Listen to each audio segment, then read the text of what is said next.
நாத்தனாரே, நான் உங்ககிட்ட போட்ட சவால்ல ஜெயிச்சுட்டேன். இப்போ உங்க கண்ணு முன்னாலேயே முதலிரவுக்கு போயிட்டு இருக்கேன். பாத்தீங்களா? முதலிரவா? உனக்கா? தாலி கட்டாமலே அதை அனுபவிச்ச ஒன்ன மாதிரி கேடு கட்டவளுக்கு இதான் முதலிரவா? ஒரு பொண்ணுன்னு கூட பார்க்காம அவாண்டமா பழி போடுறீங்களே. டாக்டரா இருந்து நோயாளிய புரிஞ்சுக்கிற அளவுக்கு உங்களால ஒரு பொண்ணோட மனசை புரிஞ்சுக்க முடியலையே.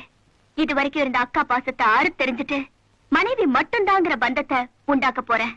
பொட்டி பாம்பா இருந்த உங்க தம்பிய இனிமே பெட்ல என் மடியில தவம் கடக்க வைக்க போறேன். இதுக்கெல்லாம் அஸ்திவாரம் போட்டு தானே இப்ப கல்யாணம் வரைக்கும் வந்திருக்கேன். நாத்தனாரே, அங்கதான் நீங்க ஏமாந்துட்டீங்க. எல்லாரும் 1000 பொய் சொல்லிதான் ஒரு கல்யாணத்தை பண்ணுவாங்க.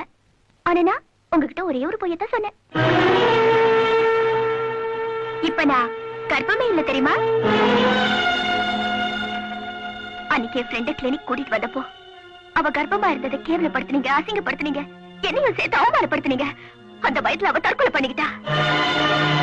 அதனாலதான் உங்களை பழி வாங்கணும்னு நினைச்சேன். அதனாலதான் உங்க தம்பியை காதலிக்கிற மாதிரி நடிச்சேன்.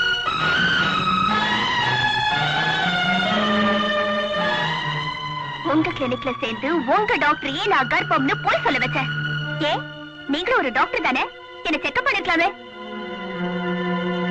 இப்ப சொல்லுங்க, எப்படி என் நடிப்பு? ஐயோ, பால் ஆறதுக்குள்ள என் வீட்டுக்காரர் கொடுக்கணும். பட்டுமா?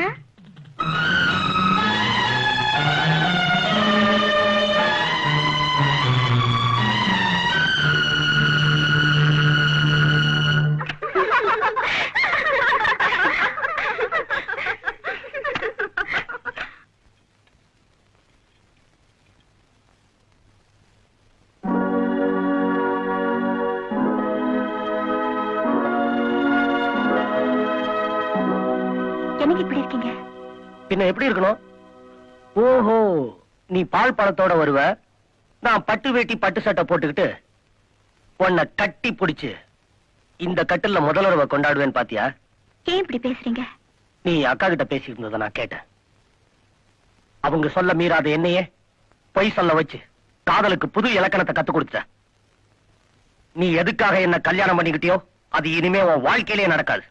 இன்னைக்கு நீ எப்படி இருக்கியோ அதே கன்னித்தன்மையோட நீ வாழ்நாள் முழுவதும் காலத்தை கழிக்கணும். இதுதான் நீ காதல் நடத்தின நாடகத்துக்கு நான் கொடுக்கிற தண்டனை. பாலை குடிச்சிட்டு படுத்து தூங்குமா.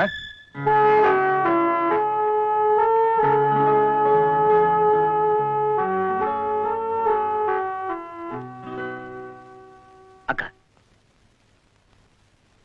என்ன மன்னிச்சிருக்கா. அவ உன்னை ஏமாத்தின மாதிரிதான் என்னையும் ஏமாத்திட்டா. அக்கான்ற பாசத்தை விட காதல்ன்ற மோகம் தான் அவளை இன்னைக்கு என் மனைவி ஆக்கி வச்சிருச்சு. சின்ன தவறுன்னா திருத்திக்கலாம். ஆனா அவ விஷயத்துல நீ செஞ்சது அதுவே உனக்கு வாழ்க்கையில பெரிய தண்டனை ஆயிடக்கூடாதுன்னு தான் துடிச்சுக்கிட்டு இருக்கேன். அந்த தண்டனையை நான் அவளுக்கு கொடுத்துட்டேன். அக்கா, இப்ப கூட நீ சரின்னு சொன்னா அவளை வீட்டை விட்டு துரத்திடுவேன். ஆனா புருஷன் பொண்டாட்டியை பிரிச்சு வச்சுட்டாங்கிற ஊர் பள்ளி உண்மையில வந்து சேர்ந்துடும். அதை என்னால தாங்கிக்க முடியாது. டேய், உங்க 2 பேரும் பிரிச்சு வைக்கணுங்கிற எண்ணமே எனக்கு இல்ல. அவ தவிர உணர்றதுக்கு சந்தர்ப்பம் இருக்கு. அந்த நம்பிக்கை எனக்கு இல்லக்கா.